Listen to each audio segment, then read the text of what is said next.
한국말된 에이트 빌딩. 네, 안녕하세요. 여기는 바로 마포구 상수동인데요. CN블루의 정용화 씨가 새로운 건물을 매입하셨다고 해서 찾아왔습니다. 작년에 청담동에 있는 건물을 매각하고 또 새로운 건물을 매입했다고 하는데요. 제 뒤로 보이는 저 건물입니다. 제가 근일에서 추워서요, 따뜻한 곳으로 자리를 옮겼습니다. 일단은 정용화 씨가 처분을 했던 청담동 건물을 다시 한번 소개를 해드리겠습니다. 주소는 청담동 6-12번지였고요. 대지 면적 67평에 연면적 198평, 지하 2층, 지상 4층, 3종 일반 주거 지역이고 2002년도에 지어진 건물이고요. 당시 엘리베이터는 없고 주차는 4대가 가능했습니다. 이 건물은 2017년 2월 8일 날 100억 5천에 매입을 했고요.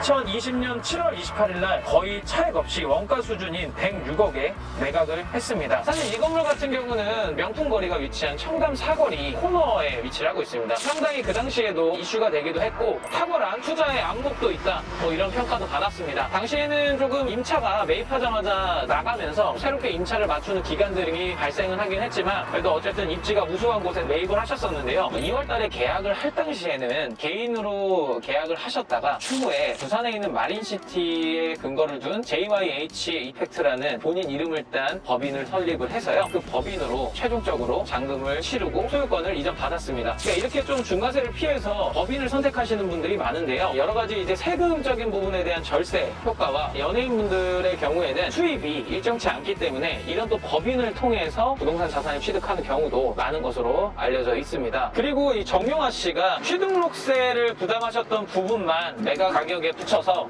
106억에 매각을 하셨는데 저희도 이 당시에 좀 의아했었는데 그 당시에 좀 정용화 씨가 불미스러운 일들에 조금 연루가 되고 오해를 받으면서 울며 겨자 먹기로 매각을 하신 게 아닌가 그렇게 생각이 됩니다. 이어서 이번에 투자를 결정하신 이 상수동 건물은 어떤 건물인지 개요부터 좀 설명드리겠습니다. 마포구 상수동 321-1번지고요. 대지 면적 128평, 연면적 435평, 지하 1층에 지상 7층 규모고요. 제3종 일반 주거 지역이고 2006년에 준공이 됐고요. 엘리베이터 한 대에 자주식 주차 한 대, 기계식으로는 28대까지 가능합니다. 총 매입 가격은 153억 원이고요. 순수 평당가로만 약 1억 2천만 원에 매입을 했습니다. 올해 5월 달에 매입을 하셨습니다.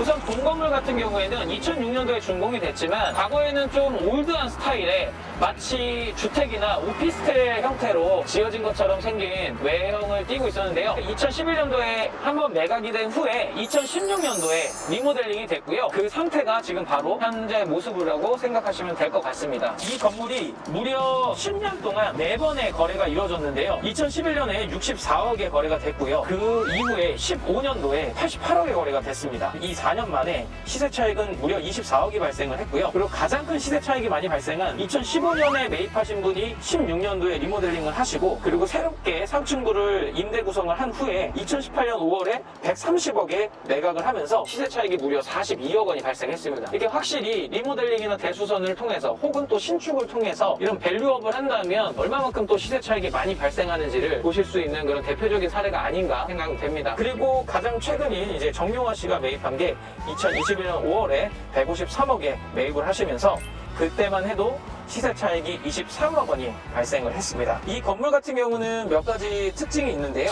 이 정용화 씨가 매입하시는 이 153억을 기준으로 하더라도 임대 수익이 무려 3.3% 정도가 나왔습니다. 이런 수익률이 대로변에 위치를 하고 있기 때문에 투자를 하는데 어느 정도 결정적인 역할을 하지 않았나 이렇게 생각은 됩니다. 추가적으로 본 건물 같은 경우에는 용적률을 상당히 이득을 많이 받기 때문에 무려 지상으로 7층 규모로 지어졌습니다. 주변 건물에 비해 시세가 다소 높더라도 임대료가 많이 발생하고 수익이 잘 나온다는 것을 의미할 수 있겠죠. 그리고 한 가지 또 특징적인 부분은 2016년 당시에 리모델링을 할 때 명도가 어려운 1층 임차인들은 그대로 영업을 하고 있었고요. 그 상태로 2층부터 7층까지만 전면부를 털어내고 새롭게 대수선을 하면서 요즘에 항상 이슈가 되는 이 명도와 관련된 것들을 원만하게 좀 해결을 하면서 공사를 하신 것으로 판단이 됩니다. 보시면 리모델링을 할 땐 1층 점포들을 살려놓은 상태로 리모델링을 했는데 코로나 시국에 결국에는 버티지 못하고 두 곳이 벌써 나간 것 같습니다.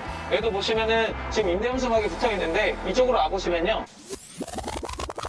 지금 현재 여기도 임대로 진행 중인 것을 볼 수가 있습니다. 뭐 이전에 공사를 할 때도 영업을 했던 곳인데 이렇게 좀 비어있는 모습을 볼 수 있고요. 앞으로 여기도 어떤 임차인이 좀 들어오는지를 살펴봐야 될 것 같습니다. 네, 마지막으로 정용화 씨가 이 건물을 매입하시면서 114억 원 정도의 채권채 금액이 잡혀 있는데요. 실제로는 약 95억 원 정도의 실대출을 받으신 걸로 예상이 되고, 그렇게 계산했을 때 대략 58억 원 정도를 투입하신 걸로 판단이 됩니다.